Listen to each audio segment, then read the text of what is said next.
that's about it for this side for now, because we're about to hit the tunnel, which is 3 kilometres long apparently. So somebody's going to be turning the lights out very shortly, and we'll see what sort of landscape we emerge into on the other side. Here we go, see you on the other side.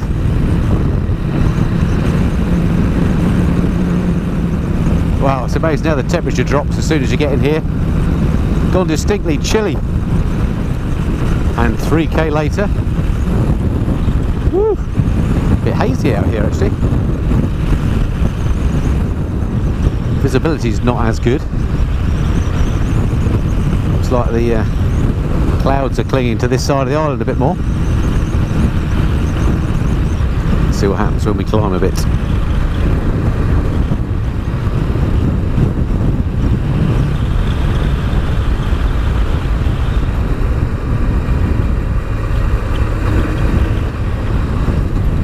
Actually, maybe it was an optical illusion. It doesn't look too bad now, visibility-wise. How odd. So we're up on the West Coast Road now, which is the GC 200, which Martin had described earlier as the most dangerous road. I think he said in Spain. And I don't think he was joking either. This was apparently, there were quite a number of fatalities on this road last year, including one motorcyclist lady that went over the barrier apparently and fell to her death. So taking it a bit easy around here. Surprise, surprise. It is a lovely road though.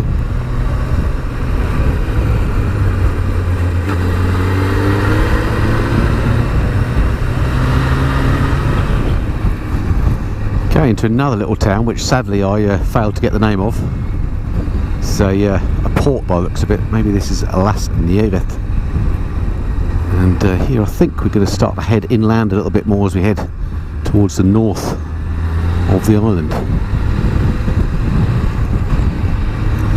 Sadly the cloud has come down a bit here. A little bit of rain in the air at this point. Lomo Blanco. Okay, so we're off the main road and we're heading back up into the hills on the sort of northern part of the island at the moment. Cloud has come in, unfortunately. It looks like it could have been raining here earlier because the road's quite damp. And that cloud has a familiar look about it. How annoying.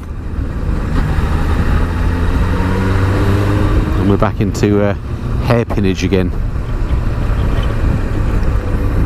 It's been a long old day on the bike today. We must have done a good 3,500 of these today. Every one a winner though. Okay, we've just come into this little town, which again sadly I didn't pick up the name of, but we've just picked up a sign for the town of Terra, which doesn't bode well, does it? Anywhere called Terra? I don't know. Anyway, we're on the GC 43 heading towards Terra. Let's see what that has in store. Looks like there could be some rain ahead in Terra. We'll find out. No, we're not heading towards Terra. Change of plan. Maybe Martin's going for the follow the sun approach, which I applaud. Blue sky this way, let's go there.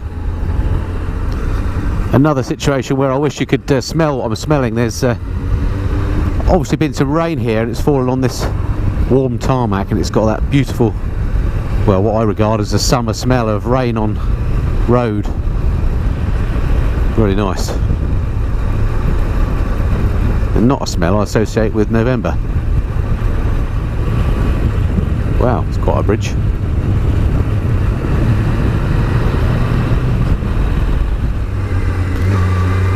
So this side of the island, sort of northeastish now, very much more green as expected than the southern part of the island.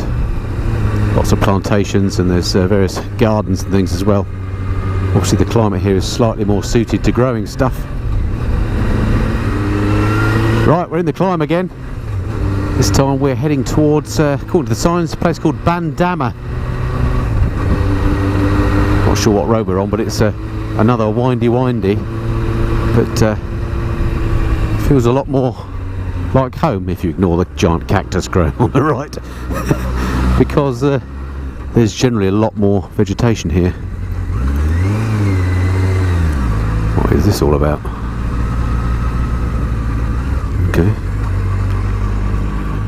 Bandama on the GC802. Clear? We're clear. It's weird how the island just attracts the cloud. Just over there in the Atlantic, look, completely blue sky. I guess it's to do with the rising land forcing the air mass upwards, and then it condenses to form clouds. That's my theory anyway, I'm sticking with it.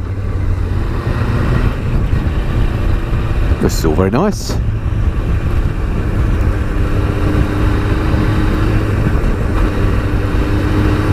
Note to self, I'm on the GC802. Pico Bandama.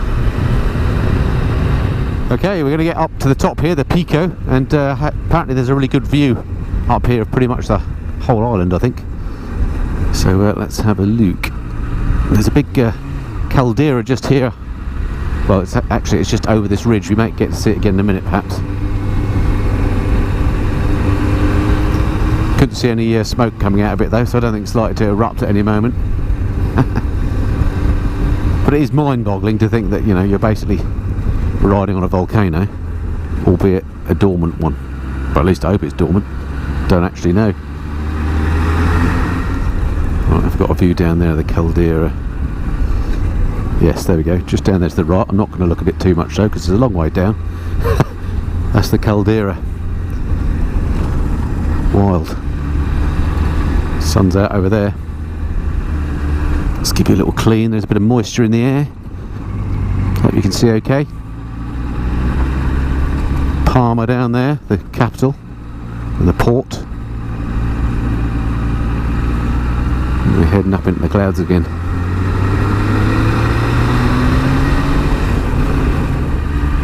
Can't go much higher, surely. It's a long way down. Pico Bandama.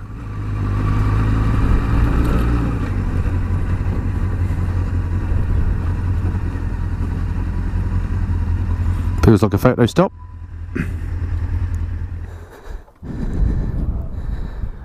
Wowza. Las Palmas. Huh? Yeah, thought so. You see the oil rigs? Yep. There's a couple of cruise liners in the middle. So those rigs active, or are they building those there? They use them for storage and maintenance. Right, right. And then in the middle, if your eyes are only good, if they're still young, you can see a couple of cruise liners right in the middle of the town. Oh yeah, yeah, I can see it, yep. And that city there, it's a big city there, it's bigger than Manchester. Is it really? There's 340,000 people living there. Right, wow. Is that, did we come through that tunnel? We did. Yeah, and this is where they grow a lot of the vines for the grapes around here. Right. All around as well. You've got like a scolding cat, that road.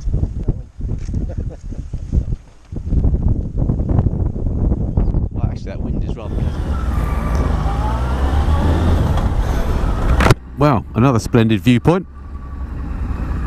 Shame the clouds just coming in over there. It's rather sport off fun for going through the middle of the island, but c'est la vie, there's always another time. So we're basically heading our way back now, and that's pretty much it for today's riding, and indeed for my tour of Gran Canaria.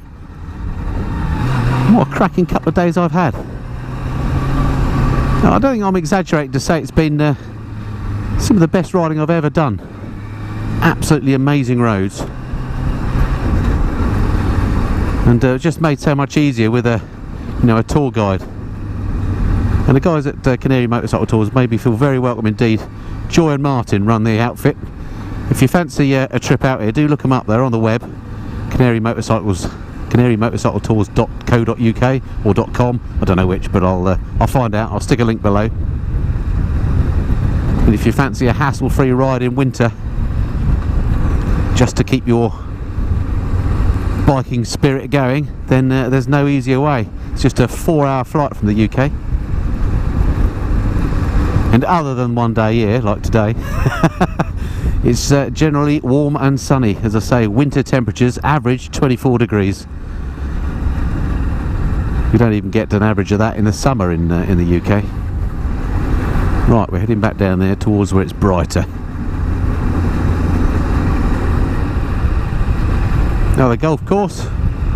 This one apparently was the first one on the island, and actually built by a couple of English fellas apparently. Private course, but if you fancy a round, you can play there in the mornings. €180 a round. A little bit salty if you ask me. That's golf for you, I guess. Okay, so now we're back down lower altitude, nice and warm again here. Beautiful evening. Nearly back at base, be back in a quarter of an hour or so, I guess. And that's, as I say, that's it for my tour of Gran Canaria. I'm sad to say it was just a long weekend, but thoroughly enjoyed it. Fabulous riding, and thanks again to my excellent hosts, Joy and Martin, and also to my co-rider behind us, to Ken. Been an absolute pleasure riding with you guys, and thanks for looking after me and making me feel so welcome. Look forward to coming back next year and exploring some more of the island with you. It's been absolutely brilliant. Okay, and I hope you've enjoyed watching these last couple of videos as well. It's I expect the last tour I'll be doing this year, sadly, but looking forward to lots more tours next year. Lots of stuff potentially planned. I've got to do that European tour I've been planning myself for ages. There's some particular things I want to do there. I've got to do the Western Isles of Scotland, and I'd also like to do the west coast of Ireland if I can. So lots more potentially for next year, just a matter of planning in, finding the time. You know what it's like. Anyway, hope that's a bit of some interest to you, and I look forward to speaking to you next time. Until then, this has been the Missenden Flyer. Cheerio. Oh man, that sun is warm. Did I mention it's November?